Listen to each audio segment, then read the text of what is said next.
Hi, my name is Jordan Hasbrook, and this is my final project for gender studies. So I decided to do my project about guys in the dance world and the dance field because it's something I'm passionate about. A little backstory on why I chose this topic is I've been dancing ever since I was about 3 years old, and I was a competitive dancer from ages 13 to 18, and now I'm a choreographer and I teach dance to little kids. So it's something that's always been in my life, and it's something that I've wondered about a lot because, I dance and I know other guys who dance and they love it, so why don't more guys dance? So I wanted to do some more research onto this topic and more stereotypes and getting into toxic masculinity and stuff like that. So a statistic I found on data.us.io was that the average male salary for professional dancers or professional choreographers, obviously it's going to range, where you're working, who you're working with, what you're doing, what your job is. But the average salary was around $40,000 a year, and the average female salary, again, it's going to range, what you're doing, who you're choreographing for, if you're a dancer or a choreographer, was around 25,000. So that's a huge difference. Men are making a lot more money in the dance world than women are. So I feel like that would also be an incentive to dance. Also, another statistic that I saw through my own experience was that a couple weekends ago, the weekend before Thanksgiving, I went to a dance convention. It's called RADX, and I was in the teen and senior room, and in that room, if I'm thinking correctly, looking back on it, there was only about 12 to 15 guys in the senior room with over 100 girls. So it's very unproportionate, and we had 3 or 4 teachers who were guys and only 2 or 3 who were girls. So there's more male teachers, less male students, but more female students and less female teachers and choreographers. So that was just an interesting fact that I had found. So another thing that I did for this project is I interviewed one of my really good friends. His name is James. I've known him since we were 13. We were on the same dance team together. We competed together for a number of years, and he's been competing way longer than I have. And now we work together. We're both teachers at the same place. So I asked him if I could interview him for class, and he said sure. So I have his answers here on my phone. So if you see me looking down, I'm reading off his answers. So the first question I asked him was, what was it like growing up as a guy who dances? And he said, so personally I had a wonderful time growing up as a male dancer, and I found there were a lot of positive reinforcement coming from my family as well as others around me. All of our friends at school and stuff, they thought it was so cool that he dances. I mean, obviously not everybody thought it was cool, but a lot of guys that he was friends with and our family members, my dad, this is really funny. My dad always says that he's the smartest guy in Port Orchard because he was our only guy on the team with 16 other girls. My dad, yep, And then I asked him what were some of the negatives. And he said there was definitely a lot of bullying, where there'd be people accusing me of being homosexual or telling me that I wasn't a good dancer, but I just tended to ignore it. That's something he's really good at. He's a very stoic person, so he's really good at ignoring the not great things that people can say about him. Me, on the other hand, I probably wouldn't have been able to do that. But that's a huge stereotype in the dance community, is that all male dancers are homosexual. They're not. James has a girlfriend. Her name's Delaney. She's really nice. But that's just a huge stereotype. Yes, some guys in the dance world are, but not all the guys. And I've met more straight dancers than I have homosexual dancers. I asked him what some of the positives were, and he said the positives are all the people you get to meet, especially when you compete, and there will always be people who support you on your journey. He said, but on the flip side, there are a lot of people who will tear you down and make you feel less than you are. Just like any path you take, you just have to roll with it and take more of the good than the bad. And then I asked him what some of his male role models were in the dance world, and one that he said was Michael Demesky. And Michael Demesky got pretty famous on the TV show World of Dance. He's an incredible dancer. His technique, his flexibility, his tricks and skills that he can do. He's an incredible dancer and choreographer. So to hear her say that was one of his role models, I was like, yeah. He said, that's one of the guys who pushes me to be greater than I am and forced me to step out of my own box. And then I asked him, what's some advice that you would give a guy or a little boy who wants to start taking dance but is afraid to? He said, I would say to grow some thick skin before you get into the world of dance, especially as a man, as the hate won't end. Do your best to ignore it and don't let what you notice hurt you. So I thought that was some really good answers to what he said about being in the dance world. So the next few clips that you're about to see are that I got off of YouTube, and recently, probably back in August, so not too recent, I guess, one of the hosts of the TV show Good Morning America, I think her name is Laura, she got into a little bit of a scandal because Prince George in England started taking ballet lessons, and I'm just going to say she was bullying him. She was bullying him, saying that guys don't dance, guys shouldn't dance. So the dance world kind of came back, and there was a lot of backlash against her. Some choreographers, Travis Wall being one of them, who you'll see in the video, actually set up a dance class for guys outside of the Good Morning America studios in New York for the day after that everything had happened. So the next few clips are about that.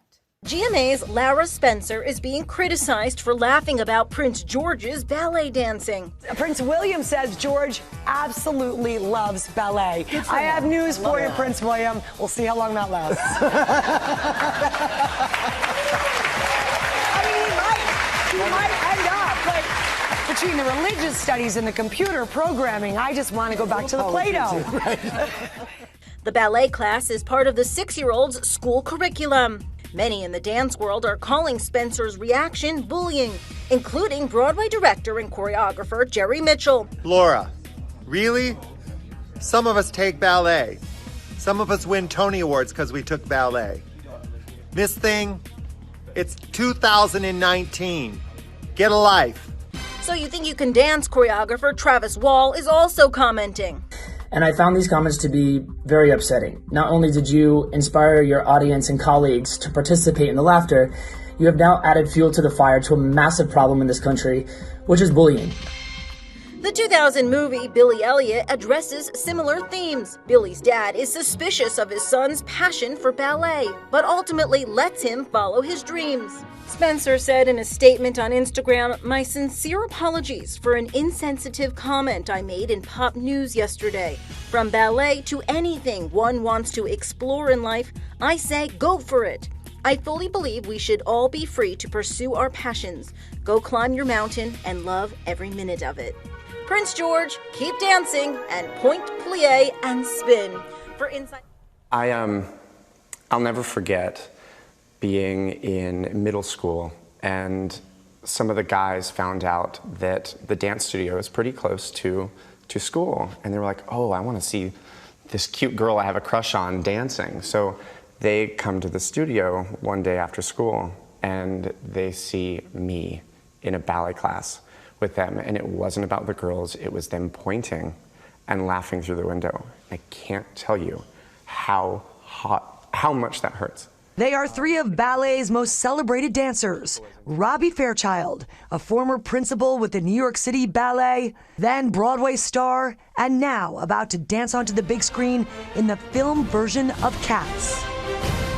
He's two-time Emmy-winning choreographer Travis Wall from So You Think You Can Dance. And Fabrice Calmels, principal dancer with the Joffrey Ballet in Chicago. All of us coming together for one reason, to turn a negative into a positive. The fact that you're able to be here and talk with us is really important because we are a community of love, and in order for us to move forward, we have to move forward together. Travis, you've been nominated for how many Emmys now? 9.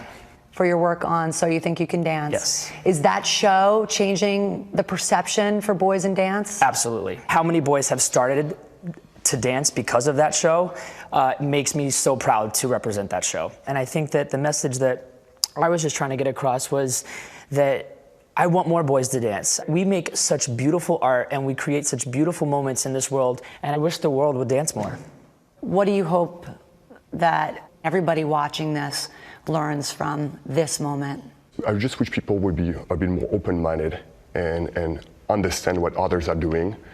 More empathy would be lovely. I teach young kids, and boys, they just drop, because of the stigma, the social stigma around the form. Children should be entitled to experience things without being bullied. Just let people follow their dream, whether it's dance, whatever it is. What would you like to say to any little boy who loves dancing and might be afraid to dive in? I think you have to avoid the noise, use that as inspiration. Look at us, like look at anybody that's like, who's been through all of it, and it's like it always gets better. And boys dancing, I mean, we're the coolest, right? Boys dancing, it is, yeah, like we're awesome. You're about to star in Cats. Yeah. Do you hope that people will go see that movie and understand even more the beauty of your passion of dance? Dance has the ability to tell amazing stories, and there's nothing more feline than ballet. And so getting to be on set with the people that we were on set with, I was right next to Dame Judi Dench, holding her hand, crawling like a cat with her. It was just the most crazy experience, and here I am thinking, who's gonna see this and have that moment? That moment that you could be the next Gene Kelly. You could hey, be. That's the dream. Some little boy is going to watch Cats and hopefully have that moment and say, I'm doing this because I watched Robbie Fairchild. That would be the dream. I think it's really important for us to take this as a lesson to learn that there are things that I don't understand that maybe I should in order to appreciate it more for what it is. For me, the lesson is that words hurt, and it was not my intention, but it was insensitive.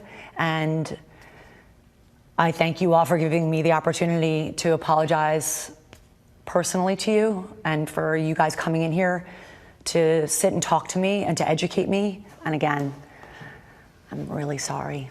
Apology accepted. Absolutely, 100%. So grateful for our very positive conversation and that opportunity to turn a negative into a teachable moment. Yeah, we learned a lot right there. They're so gracious as well. And I know Travis and Robbie were out there in Times Square this morning teaching some boys how to dance. Really nice. Great. We are Thank you, grateful Lara. for you. Thank you. So as you can see, the dance world had a huge reaction to this. Travis Wall, one of my favorite all-time dancers, and choreography is incredible, was really passionate on this subject, which is a good thing, you know? I mean, we need more people to be like him, stand up for others. And then we also need to realize it's okay that guys dance, like little guys and men can dance, it doesn't matter.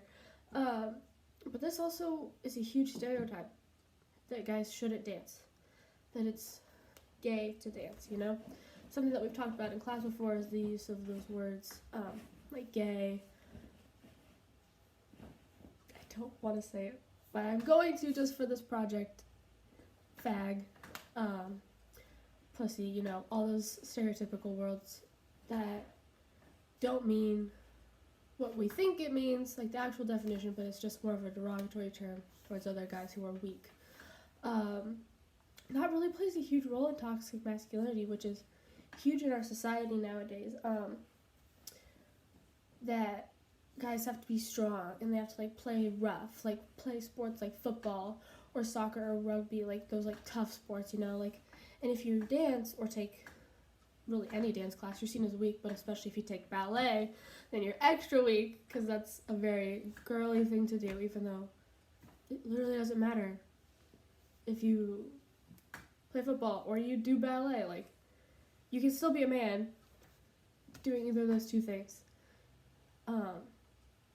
But yeah, toxic masculinity is huge in our society, and a lot of guys in the dance world are affected by it. Most people are very supportive of guys in dance, like my friend James and all the other male dancers I know. But it's still a huge thing that people don't really talk about, is the bullying that guys go through when they're in the dance world because of that toxic masculinity. So yeah, it's just hard because like you see people dance and you're like I know a lot of guy dancers and I'm like, I just want to be like you, like I just want to be you, like you're so incredible, like can I just be you, you know? But others are like, oh well, that's stupid, like that guys dance, like that's gay, like not really, no. So in conclusion, guys dance.